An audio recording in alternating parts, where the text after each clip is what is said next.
Hello, everyone. So, the thymus. It's not necessarily the seat of your soul, but it's the seat of all your emotions. And a couple of neurological diseases, it turns out. Whenever you have a disease in your thymus, unless it was when you were very young,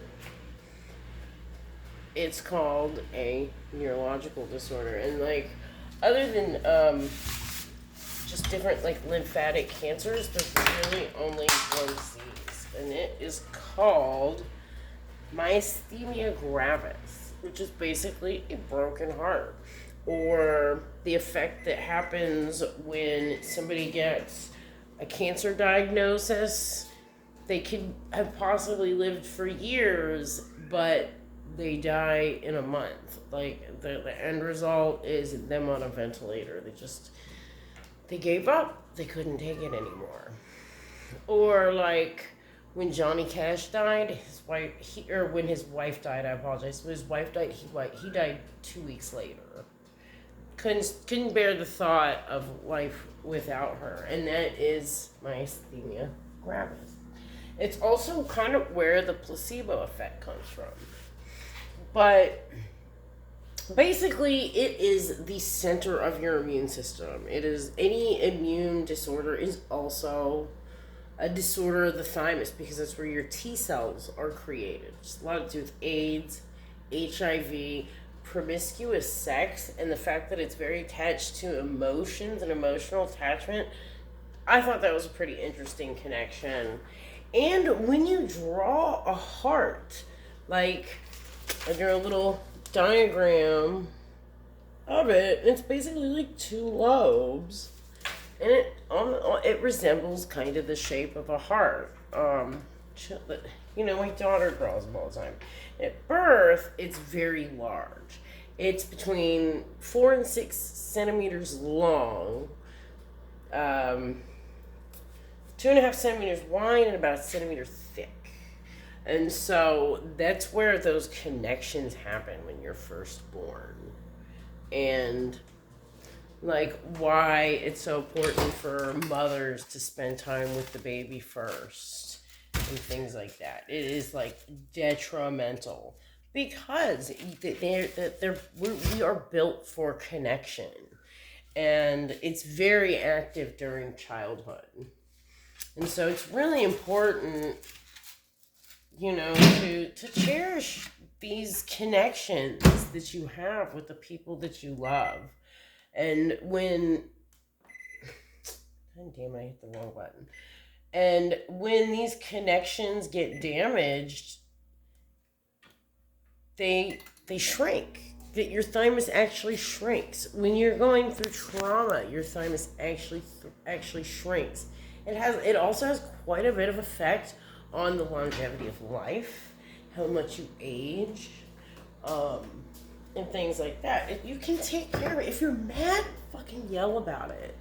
If you're sad, it's okay to cry. I wonder if that could be some kind of connection why men die earlier because they're taught to suppress these emotions. And I mean, that's kind of a farce. I know it's one of the chakras, like in that whole thing.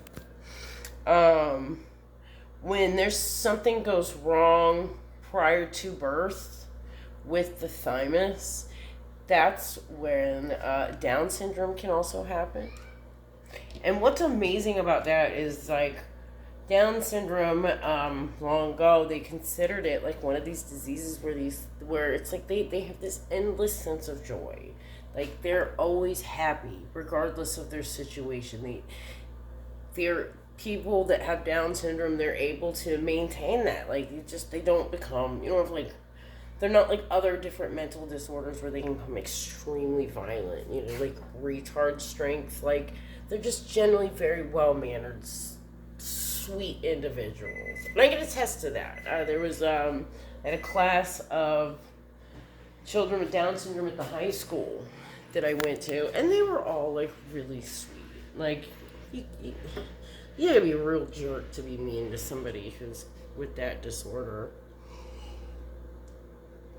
Um, What else do I got? Some immune deficiency. Oh, another thing is it atrophies when you're a teenager. And so, around the age of 11 and 12, right at the beginning of puberty, like, generally that's when kids freak the fuck out, okay? And there's a big reason for that. You know, it's got a lot to do with emotions. Like, your heart hardens a little bit because you gotta go through that transition from childhood to adulthood. And that's where this I don't feel like the same person in the body that I was born in. Because you're not. It's changing. And they're literally capitalizing on this and fucking all these kids up with this whole, do you not feel like you're in your own body? That's because you're a transvestite. No. It's because you're fucking going through puberty. Anyhow, I wrote a lot about all of this stuff. The pharmaceutical companies, they know what buttons to push to create certain enzymes that create, during certain, okay, when you get attacked by an animal. If you've ever been attacked by a dog or heard an account of somebody who's been attacked by a bear or something like that, in that moment, you don't feel anything. You don't really feel anything till like an hour later, you know? Or the mother who lifts the car to save her child. That's where these things come from. Also, the ability to go to sleep at night. Like, melatonin is actually produced by your pineal gland, and it is metabolized through your thymus. Because your pineal gland, it also has tendons on it that are a lot like an eyeball, because it tracks your circadian rhythm. Okay, it can actually track day or light depending on what's going through your eyeballs. So that's pretty cool. It's it communicates with the brain. So like I said, any of these most diseases of the thymus are considered neurologic, like myasthenia gravis, broken heart. You get really sad, your muscles weaken, your sight starts getting strange cataracts. They're not like regular cataracts that you get when you are suffering from this broken heart disease. So you're born, it's very active when you're young.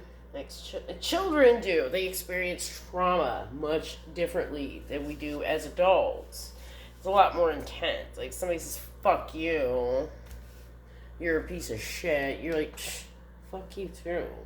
But somebody says that to you as you're a child, it's a lot different. You know, it really affects you differently.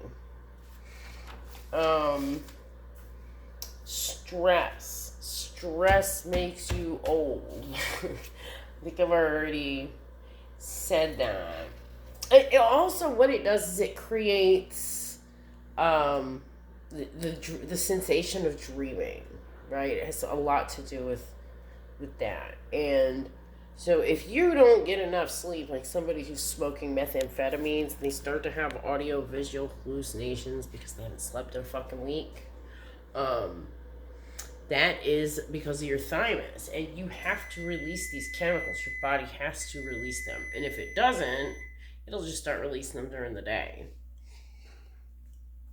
And because antipsychotics press so many of these buttons, I'm just very curious to, when you hear about like these school shooters and shit, like you'll hear them a lot of times, and like the whole thing just felt like a fucking dream. Didn't even feel real.